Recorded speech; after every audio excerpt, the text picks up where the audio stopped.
Hello नमस्कार दोस्तों। उम्मीद होगा आप लोग अच्छे होंगे और पढ़ाई लिखाई तो ज़ोर से चल ही रही होगी। तो आज के सेशन में हम लोगों ने जो महत्वपूर्ण जो पुरस्कार है, जो सम्मान है, उसको करने वाले हैं। ठीक है, तो चलिए हम लोग टाइम को बचत करते हुए है ना काम पे लग जाते हैं। बहुत ही इम्पोर्टेंट जो पुरस्कार जो सम्मान है 2023 का, उसी को हम लोग पहले कंप्लीट करते हैं। तो हम लोग देखेंगे पहला जो प्रश्न है ना, अर्थशास्त्र के क्षेत्र में नोबेल पुरस्कार 2023 किसने जीता है ना। देखिए प्रश्न जो है, अर्थशास्त्र के क्षेत्र में नोबेल पुरस्कार 2023 में किसे मिला, तो क्लॉडिया गोल्डिन हो जाते हैं अमेरिका की, है ना। क्लॉडिया गोल्डिन जो आप फोटो में देख रहे हैं, क्लॉडिया गोल्डिन को दिया गया है ना नोबेल पुरस्कार 2023 जो है अर्थशास्त्र के क्षेत्र में दिया गया है ना, अर्थशास्त्र के क्षेत्र में दिया गया। जैसे हम लोग कुछ डिस्कशन देखेंगे, कहता है क्यों मिला है ना। हार्वर्ड विश्वविद्यालय की प्रोफेसर क्लॉडिया गोल्डिन को श्रम बाजार में स्त्री पुरुष के बीच भेदभाव संबंधी समझ को बेहतर बनाने के लिए अर्थशास्त्र का नोबेल पुरस्कार देने की घोषणा की गई।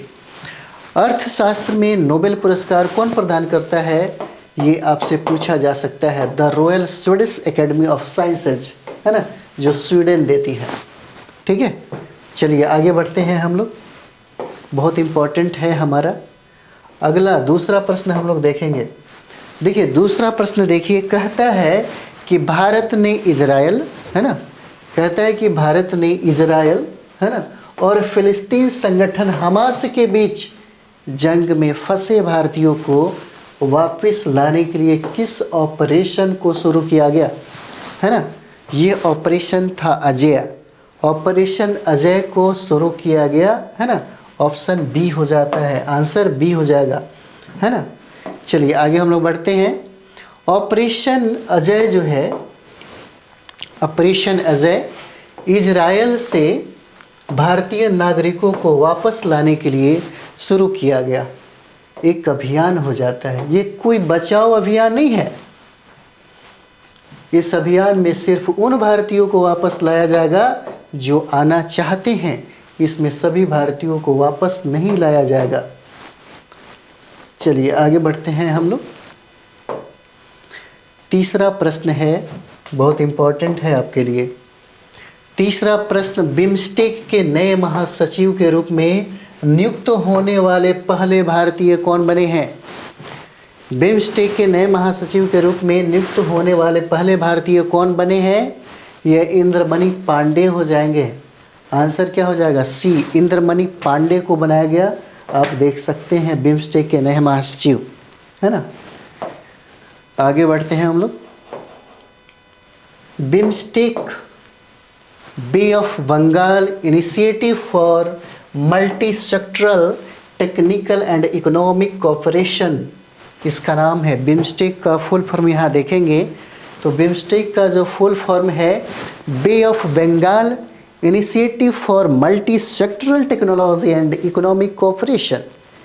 स्थापना 6 जून 1997 को होता है इसका, 6 जून 1997 को, और मुख्यालय इसका ढाका बनाया गया बांग्लादेश में। ठीक है, सदस्य देशों की संख्या इसमें 7 हो जाता है, जैसे बांग्लादेश है ना, भूटान, भारत, नेपाल, श्रीलंका, यहाँ पे म्यांमार दिख रहा होगा, और ये हो जाता है नेक्स्ट थाईलैंड। इसमें 7-10 देश जो हैं, कंट्री हैं, वही शामिल होते हैं, जिनकी स्थापना 1997 को किया गया। अगला प्रश्न हम लोग देखेंगे, सीमा सड़क संगठन है ना, सीमा सड़क संगठन जिसको BRO बोलते हैं, 28वें महानिदेशक कौन बने हैं, पूछा जा सकता है कौन सा, तो 28वां महानिदेशक कौन बने हैं, तो आप देख सकते हैं इनका नाम है लेफ्टिनेंट जनरल रघु श्रीनिवासन है ना, लेफ्टिनेंट जनरल रघु श्रीनिवासन इनका नाम है। आंसर आपका ए हो जाता है। ठीक है, देखते हैं हम लोग। BRO का फुल फॉर्म क्या होता है ना?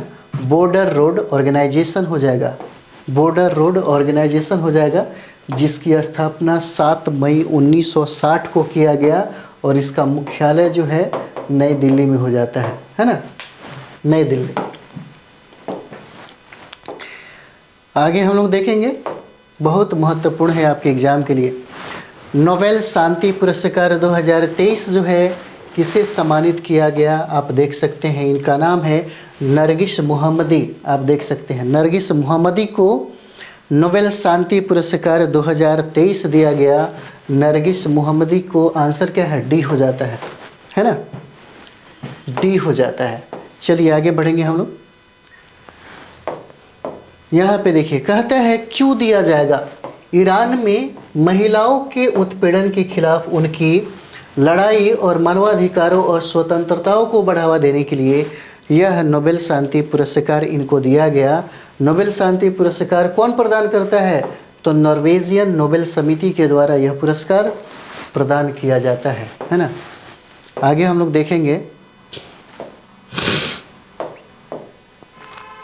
अगला सवाल है कि चौथे पैरा एशियाई खेलों, है ना, चौथे पैरा एशियाई खेलों 2022-23 की पदक तालिका में कौन सा देश पहले स्थान पर रहा है ना? कौन सा देश पहले स्थान पर रहा है? इसका आंसर हो जाएगा बी, चीन होता है जो प्रथम स्थान पर रहा है ना? चीन प्रथम स्थान पर रहा है। चौथे पैरा एशियाई खेल 2022-23 की पदक तालिका में पहला स्थान किसने हासिल किया, पूछा जा सकता है। और ये पहला स्थान जो है चीन के द्वारा प्राप्त किया गया। चीन, देखिए यहाँ पे इम्पोर्टेंट आपके लिए बनता है, चीन प्रथम स्थान है। कुल पद इसने 521 लाया, जिसमें स्वर्ण 214 जीता, रजत 167 जीता और कांस्य 140 जीता। कुल पदक याद रखिए 521, बाकी स्वर्ण, रजत और कांस्य भी याद रखिए। ठीक है, भारत ने कुल पदक कितना जीता? 111, है ना? 29 स्वर्ण, 31 रजत और 51 कांस्य हो जाता है। ये आपके लिए बहुत VVI है ना? चलिए आगे हम लोग देखेंगे। अगला प्रश्न है, भारतीय निर्वाचन आयोग ने अक्टूबर 2023 में किस अभिनेता को अपना राष्ट्रीय आइकन नियुक्त किया, है ना? अपना राष्ट्रीय आइकन किसको नियुक्त किया गया? चुनाव आयोग ने बड़ी जिम्मेदारी दी है किसको? राजकुमार राव को। आप देख सकते हैं यहाँ पे, है ना, राजकुमार राव। आंसर क्या हो जाएगा? बी हो जाएगा, राजकुमार राव। भारतीय निर्वाचन आयोग ने, है ना, अक्टूबर 2023 में, बहुत इंपॉर्टेंट है, 23 में किस अभिनेता को अपना राष्ट्रीय आइकन नियुक्त किया? तो राजकुमार राव हो जाते हैं। ECI, election commission of India, Bharat निर्वाचन आयोग, भारतीय चुनाव आयोग, इसकी स्थापना की बात करें तो 25 जनवरी 1950 को इसका स्थापना हुआ था, है ना? इसका स्थापना जो है 25 जनवरी 1950 को हुआ ECI का। और 25 जनवरी को राष्ट्रीय मतदाता दिवस मनाया जाता है। पूछा जा सकता है राष्ट्रीय मतदाता दिवस कब मनाई जाती है? तो 25 जनवरी हो जाएगा, है ना? 25 जनवरी को मनाया जाता है। इसका मुख्यालय जो है, ECI का मुख्यालय नई दिल्ली हो जाता है ना? नई दिल्ली हो जाएगा ECI का मुख्यालय, है ना? और भारत के मुख्य निर्वाचन आयुक्त जो हैं राजीव कुमार हो जाते हैं। चलिए आगे हम लोग देखेंगे। अगला सवाल है कि रॉबर्ट फीको किस देश के चौथी बार प्रधानमंत्री बने हैं, है ना? रॉबर्ट फीको नाम है इनका।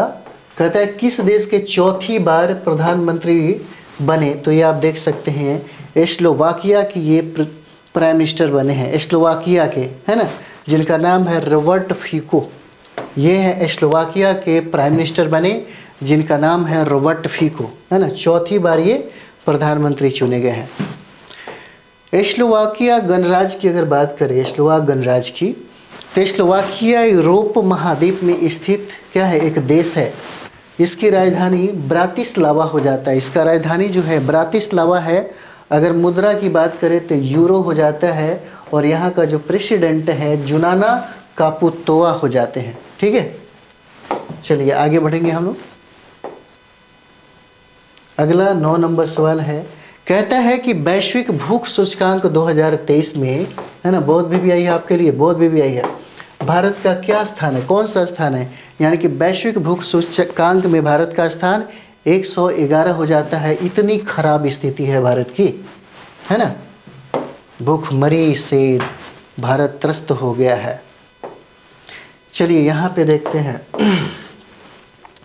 सूचकांक में शीर्ष 3 देश हैं, बेलारूस, बोस्निया और हर्जेगोविना, चिली, ठीक है। और सूची में भारत के पड़ोसी देश में कौन हो जाते हैं? पाकिस्तान जो आपसे अच्छा है, श्रीलंका आपसे अच्छा है, बांग्लादेश 81वां, नेपाल 69वें स्थान पर है।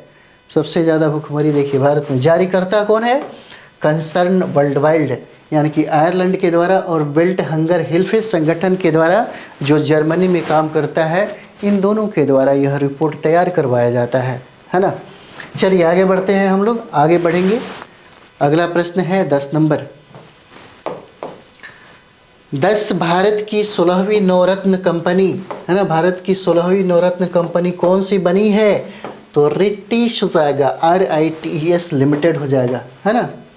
चलिए आगे बढ़ते हैं, हम लोग कुछ देखते हैं डिस्कशन। वित्त मंत्रालय ने रेलवे से जुड़ी 2 कंपनियां, है ना, रिटेश लिमिटेड और 16वीं इरकॉन को 15वीं नवरत्न कंपनी का दर्जा दिया है। इसके साथ ही अब अक्टूबर 2023 में भारतीय नवरत्न कंपनियों की संख्या 14 से बढ़कर कितना हो गया? अब नवरत्न कंपनियों की संख्या 16 हो गया है। इसकी संख्या इतनी बढ़ गई है ना। पहले 14 था, अब 16 हो गया, क्योंकि 2 कंपनियों का इजाफा हुआ है। आगे देखेंगे, न्यूजीलैंड के नए प्रधानमंत्री कौन है? आप देख सकते हैं यहाँ पे, क्रिस्टोफर लक्सन नाम है इनका, है ना, क्रिस्टोफर लक्सन नाम है और न्यूजीलैंड के नए प्राइम मिनिस्टर हैं, है ना, क्रिस्टोफर लक्सन। आंसर क्या है? डी आंसर हो जाएगा, है ना, क्रिस्टोफर लक्सन हो जाते हैं। चलिए आगे देखेंगे हम लोग। न्यूजीलैंड ओशनिया महाद्वीप में स्थित है, जिसकी राजधानी वेलिंगटन हो जाता है ना, जिसकी राजधानी क्या है? वेलिंगटन हो जाता है न्यूजीलैंड का। और यहाँ का करेंसी या मुद्रा की बात करें तो न्यूजीलैंड डॉलर हो जाता है ना, न्यूजीलैंड डॉलर हो जाता है आपका। चलिए अगला प्रश्न आप लोग देखिए तब तक, है ना। ये देखिए 12 नंबर सवाल है आपका, ठीक है।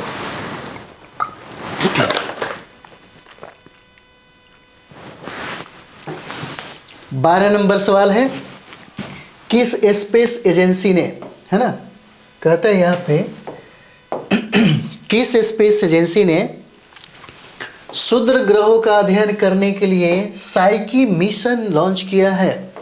किस स्पेस एजेंसी ने, कहता है किस स्पेस एजेंसी ने क्षुद्र ग्रहों का अध्ययन करने के लिए कौन सा साइकी मिशन लॉन्च किया?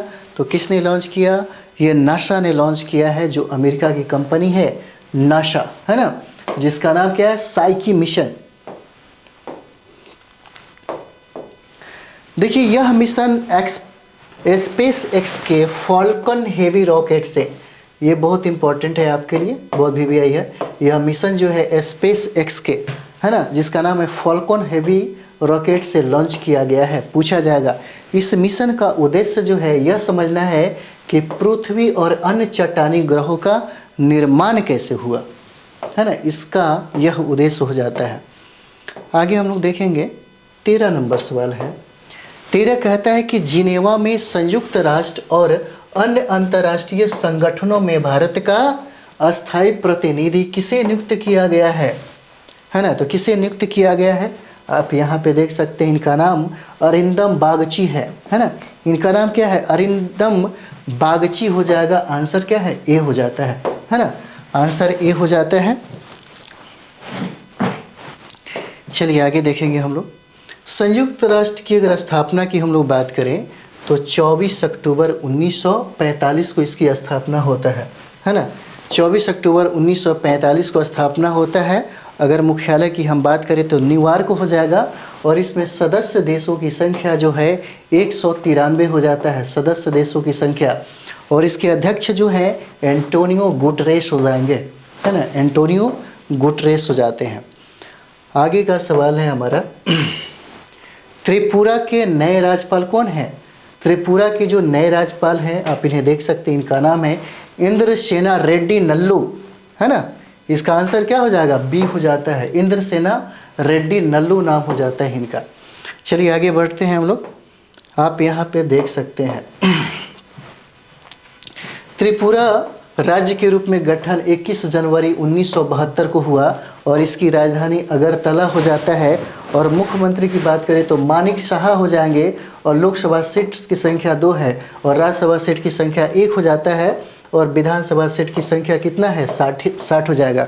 बहुत इंपॉर्टेंट है ये, आपके लिए पूछा जा सकता है कि त्रिपुरा में लोकसभा की सीट कितनी है? 2 हो जाएगा और राज्यसभा की सीट कितनी हो जाएगा? 1 हो जाएगा और विधानसभा की सीट कितना हो जाएगा? तो 60 हो जाता है। ठीक है, चलिए 15 नंबर हम लोग देखेंगे। 15 नंबर सवाल है, अंतर्राष्ट्रीय मानकीकरण संगठन द्वारा प्रमाणित होने वाला भारत का पहला महिला केंद्रित पुलिस स्टेशन कौन सा बना है? ठीक है, अंतर्राष्ट्रीय मानकीकरण संगठन जिसको ISO बोलते हैं, प्रमाणित होने वाला भारत का पहला महिला केंद्रित पुलिस स्टेशन कौन सा बना है? तो आप देख सकते हैं ये भोपाल मध्य प्रदेश, है ना।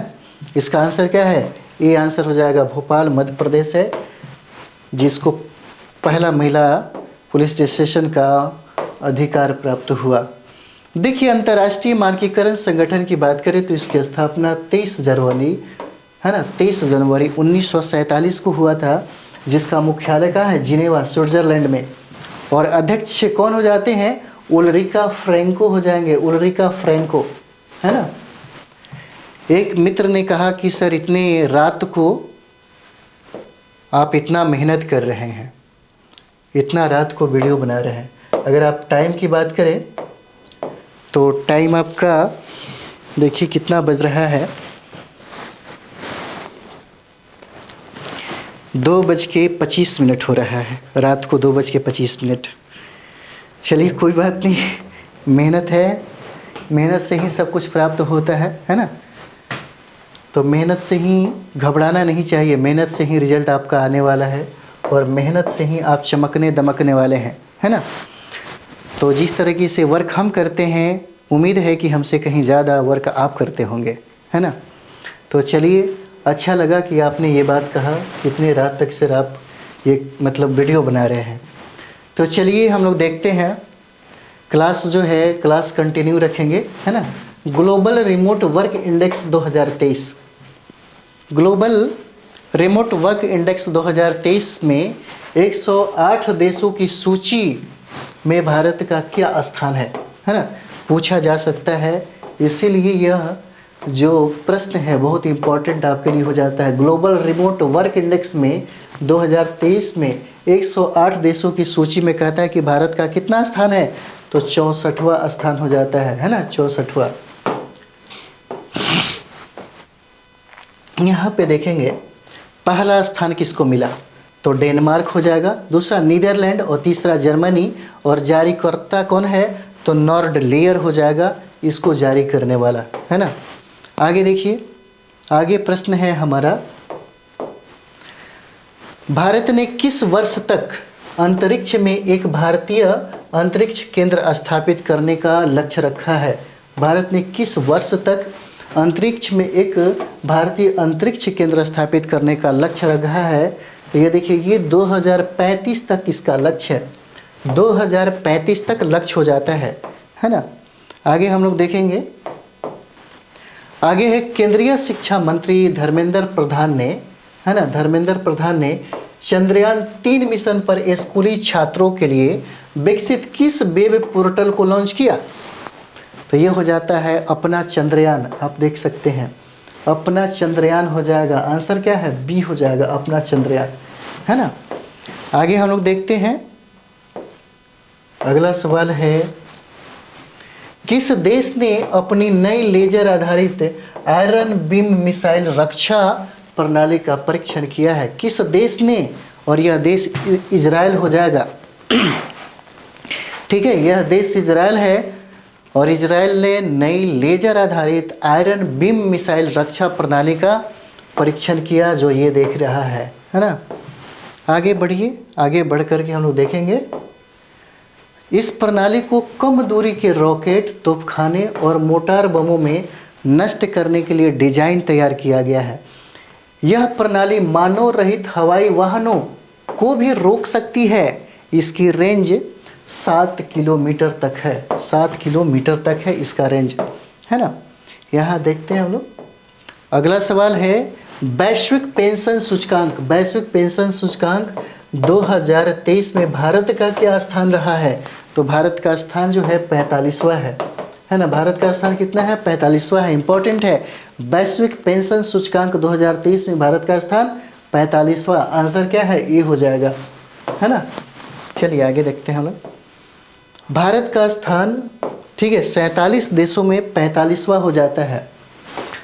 सूचकांक में अगर पहला देश की बात करें, जो पहला स्थान हासिल किया उसका नाम है नीदरलैंड, और दूसरा आइसलैंड, और तीसरा जो है वो डेनमार्क हो जाता है ना। तीसरा डेनमार्क हो जाएगा। अगला हम लोग देखेंगे 21 नंबर सवाल है। 21 देखिए, कहता है कि वर्ष 2023 में यूरोपीय संघ का शीर्ष मानवाधिकार पुरस्कार सखारोव पुरस्कार किसने जीता? बहुत इंपॉर्टेंट है सखारोव। तो ये हो जाता है जीना महसा अमीनी।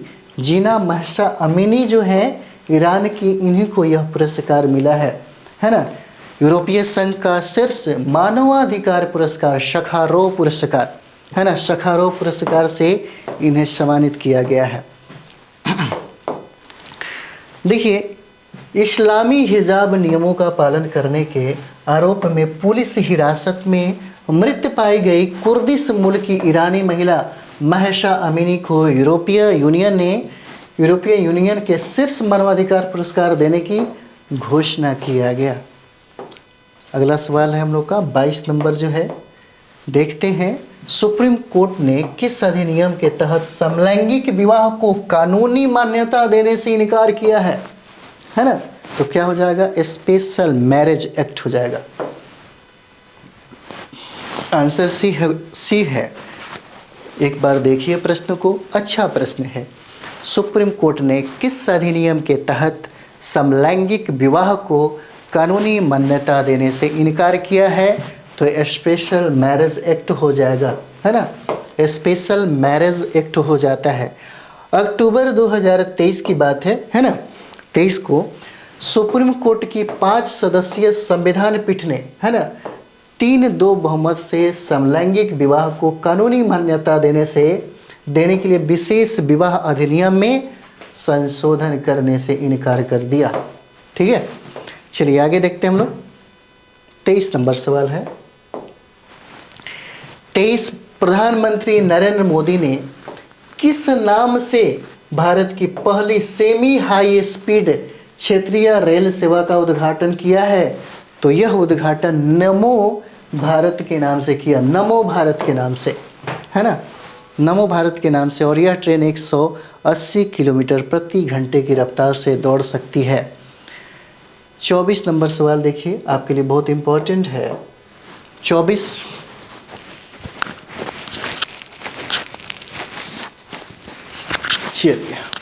नंबर सवाल। केंद्रीय गृह मंत्री अमित शाह ने भारत के पहले IFFCO nano liquid high ammonium phosphate fertiliser संयंत्र का उद्घाटन कहाँ किया?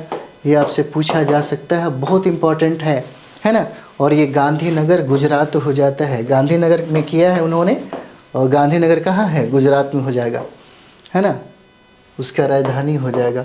और इस सेशन का हमारा अंतिम सवाल है, भारतीयकरण को बढ़ावा देने के लिए प्रोजेक्ट उद्भव को किसने लॉन्च किया? है ना, भारतीयकरण को बढ़ावा देने के लिए प्रोजेक्ट उद्भव को किसने लॉन्च किया? तो ये राजनाथ सिंह है, और राजनाथ सिंह रक्षा मंत्री हैं, इन्होंने ही इसे उद्घाटित किया है ना। और ये देखिए, प्रोजेक्ट उद्भव का उद्देश्य प्राचीन ज्ञान को आधुनिक सैन्य शिक्षा शास्त्र के साथ एकीकृत करना है। और इसके साथ ही हमारा जो है सेशन क्या होता है, समाप्त हो जाता है। तो चलिए, इसी तरीके से जो इम्पोर्टेंट है आपके सामने हम ज़रूर डिस्कशन कराएंगे। ठीक है, तो आप भी मेहनत करिए, अच्छे से पढ़ाई करिए। चलिए अगले वीडियो में मिलते हैं, अपना ख्याल रखें, है ना। Thank you very much.